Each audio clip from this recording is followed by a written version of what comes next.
Welcome to the tutorial on writing effective thesis statements. The first question we're going to consider is, what is a thesis statement? It's a sentence or two that accurately captures the essence of the text at hand. It shouldn't contain or attempt to contain your whole argument, but someone should be able to read your thesis and have a good sense of what is to come in the rest of the text. Think of your thesis as a promise you're making to your reader about what you're up to. That's why it's so important that your thesis be accurate and straightforward, especially in academic writing. A vague or inexact thesis can be very damaging to your credibility as a writer. Most good academic thesis statements contain two essential parts. First is the claim, and second is the support for the claim, which I like to call the because clause, even though it doesn't necessarily have to contain the word because. The claim is where you take a stand and state your main point as succinctly and powerfully as possible.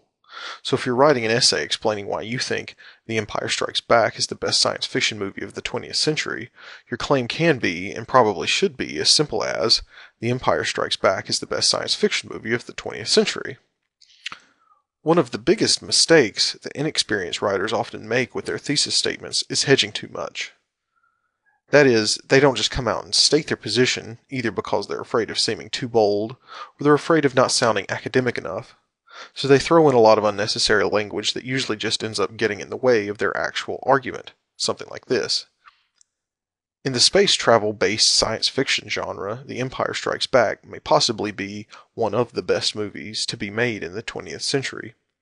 As you can see, the phrase may possibly be one of replaces the word is from our first version and turns a very strong claim into hardly even a claim at all. Words like these, may, possibly, one of, are called conditionals, and they are often used to set the frame of a claim and in cases like this one to weaken its effect. In many instances, as we'll see shortly, conditionals are necessary, but too many of them can reduce an argument down to the point that it's not really saying anything significant at all. An even more prevalent persona amongst beginning writers, however, is the swashbuckling thesis writer. This is essentially the opposite of the hedging writer. Rather than being overly cautious, the swashbuckler makes claims that, in all likelihood, can't be adequately supported. Thesis statements written like this tend to contain lots of superlatives, best, worst, that kind of thing, and lots of absolutes, never, always, all, none, forever, everyone. This is especially dangerous in academic writing because it is difficult to prove that anything is always the case, or that there is any idea or emotion that everyone shares. So while the swashbuckling writer would claim that The Empire Strikes Back is the best movie ever made, we probably shouldn't, because there have been many, many movies made since the invention of motion pictures, and they vary widely, as do the criteria that people use to judge them. And in an academic paper, you will be held accountable for the words you use. So if you say, best movie ever, you better have a system of ranking that goes beyond mere opinion. Thus, our original claim of The Empire Strikes Back is the best science fiction movie of the 20th century will serve us well because it strikes a balance between the two extremes, the hedger and the swashbuckler. It makes a strong claim without trying to encompass the world.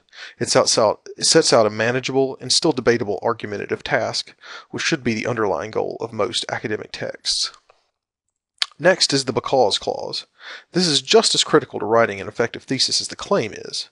This is the place where you can point to the support that you will be relying upon to make the argument for your claim.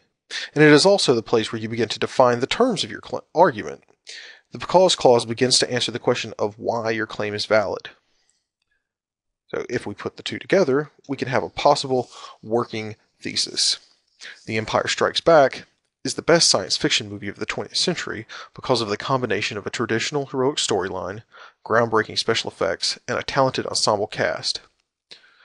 Note that the because clause is underlined here.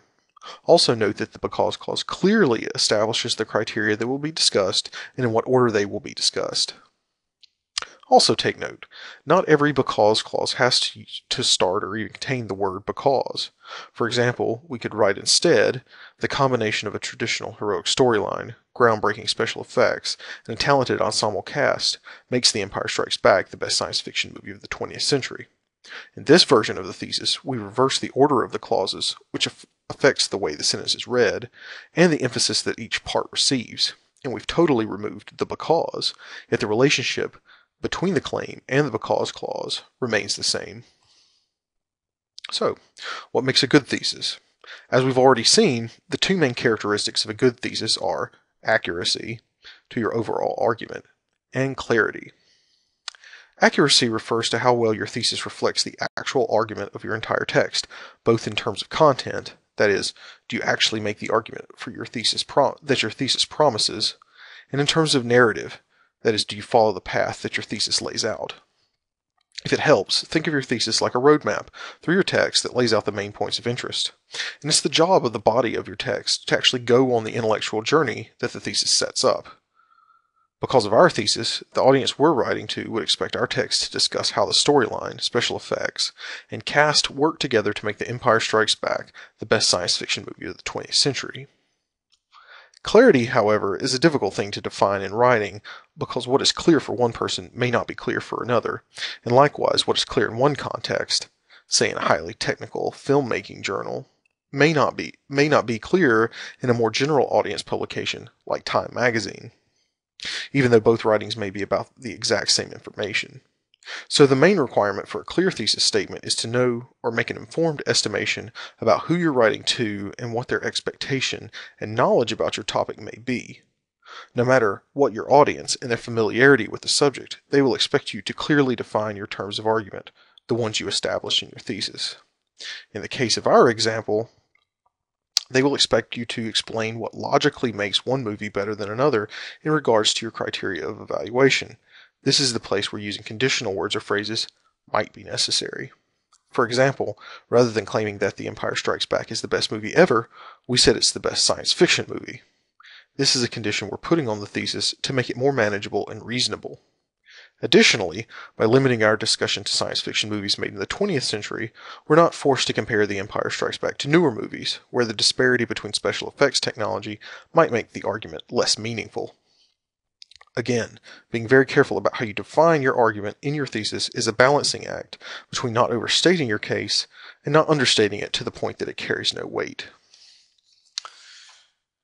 Another, even more helpful metaphor for what an effective thesis is can be described as the governing claim, which means that every secondary claim in a paper must be governed by the big one.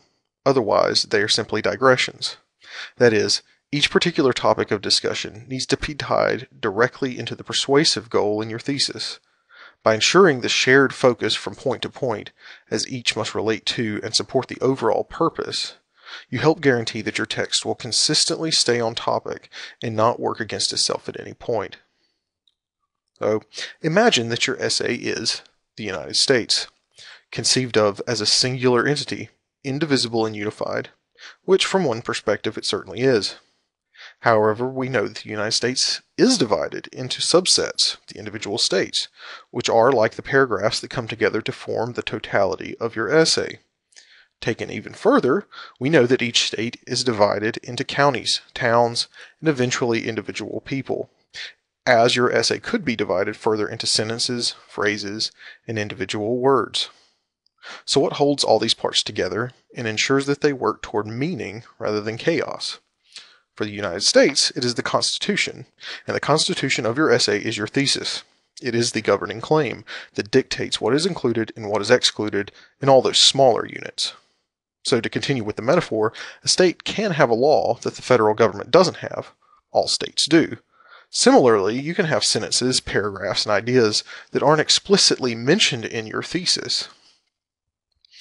However, no state can have a law that works against or contradicts federal law, because the Constitution overrules any individual state's laws, exactly as your thesis must overrule any aspect of your essay that doesn't work in accordance with it.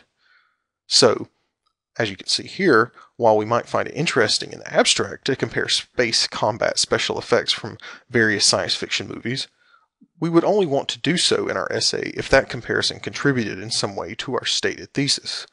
In other words, can we fit and use this particular discussion to support the more general goal of the essay?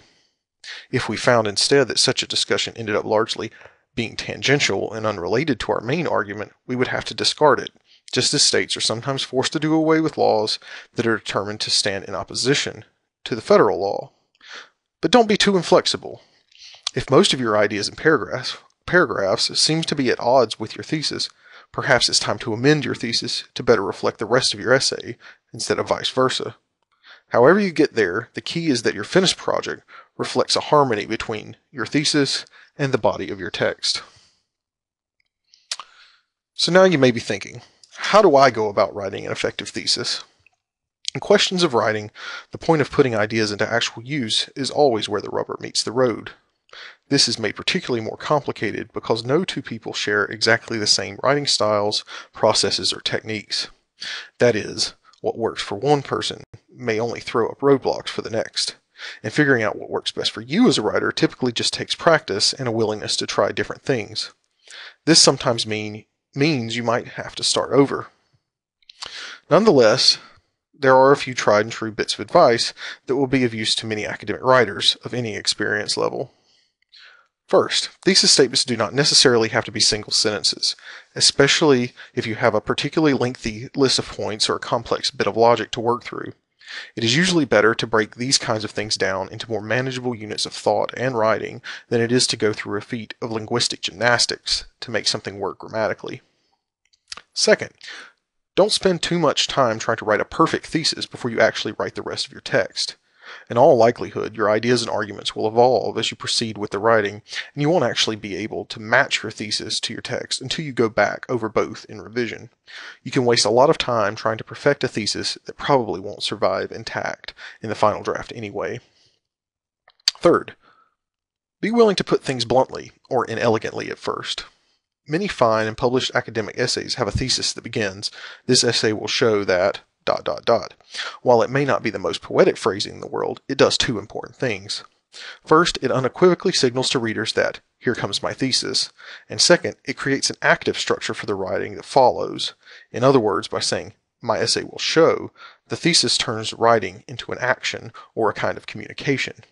It makes it part of a discussion and doesn't allow it to become a passive artifact. Number 4. Strive for as narrow of an argument as your support can stand, by which I simply mean that specificity is almost always preferable to the more general in academic writing. This means that you should strive to use specific, exact examples and details whenever possible, which will allow you to be more specific and straightforward in your thesis. Also, if you're struggling to speak in anything more than generalities and blanket statements in your thesis, you might need to reevaluate your topic altogether. Often, an overgeneralized or superficial thesis is an indication that you don't really have anything significant to add to a topic, or that your topic is too broad to start with. And number 5, rely on your research and/or examples of similar texts. Look at how other writers, who are already engaged in the conversation you're attempting to enter, write their own thesis statements. Are they very formal or not so much? Where do they put their thesis? Don't be afraid to adopt techniques that other successful academic writers employ, because they probably borrowed them from someone else anyway. Thank you for watching this tutorial, and good luck writing your next thesis statement.